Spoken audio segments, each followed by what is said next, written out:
आंबट भेंडो एक रस्सा भाजी. आता आपण भेंड्याची वेगवेगळ्या प्रकारची भाजी करतो. सुकी भाजी करतो, भरलेले भेंडे करतो किंवा तवा फ्राय करतो. पण ही एक वेगळ्या प्रकारची पारंपरिक अशी रस्सा भाजी. आता ही भाजी नैवेद्याच्या पानात पण वाढली जातात. म्हणजे जिकडे लोणचा, लिंबू, कोशिंबीर, सुकी भाजी आणि पातळ भाजी, त्या पातळ भाजीच्या ठिकाणी ही भाजी वाढली जातात आणि म्हणून त्याचा खास विशेष असे वैशिष्ट्य. आता या भाजीसाठी काय सामान घेतला, तर हे भेंडे घेतले. हे भेंडे रोजच्या भेंड्यापेक्षा थोडे वेगळे असतात. एका नऊदारी भेंडे म्हणतात, थोडे मोठे असतात आणि त्याच्यावरती शिरे 9 असतात किंवा कधी कधी 7 पण असतात. म्हणून अशा प्रकारे चिरून घ्यायचे आणि त्याच्या मधून थोडीशी अशी चीर द्यायची, अशी चीर द्यायची. मग घ्यायचं चिंचेचं कोळ. चिंच भिजत घालायची, ती भातात मुरडायची आणि त्याचा सगळं रस काढून घ्यायचा. मग 1 वाटी ओला खोबरा अगदी बारीक वाटून घ्यायचा.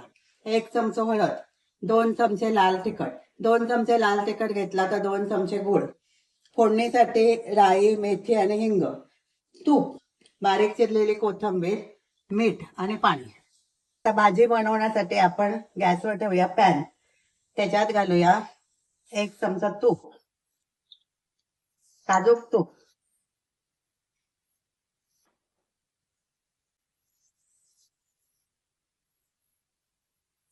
तूप तापला की त्याच्यात घालायची राई, मेथी आणि हिंग.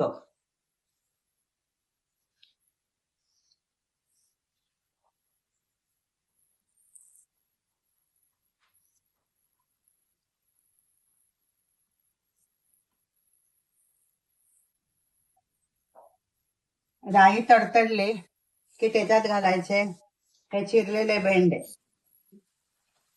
आणि ढवळायचे.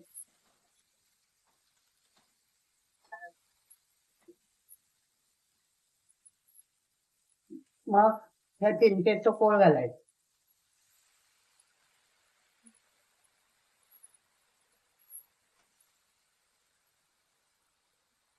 हळद,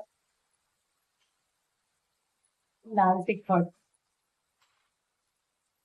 गूळ,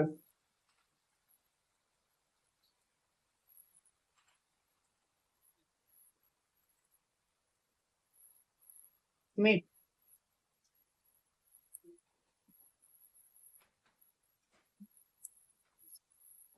सगळ्या ढवळायचा.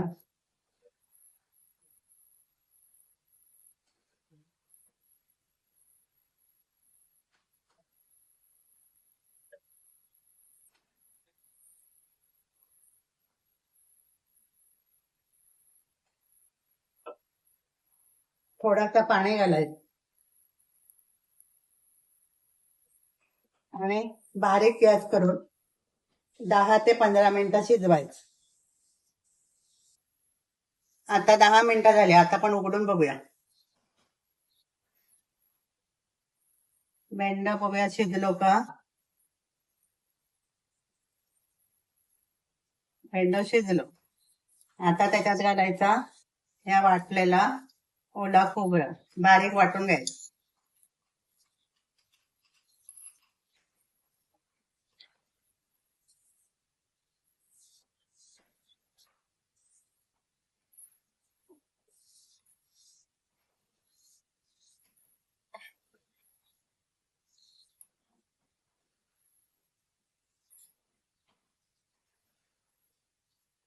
चांगला ढवळायचा आणि एक उकळी आणून द्यायची.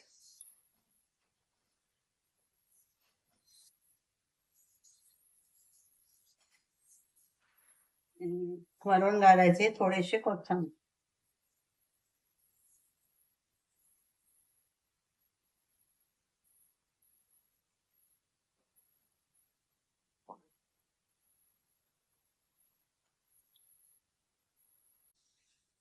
असं ह्यो आंबट भेंडो तयार.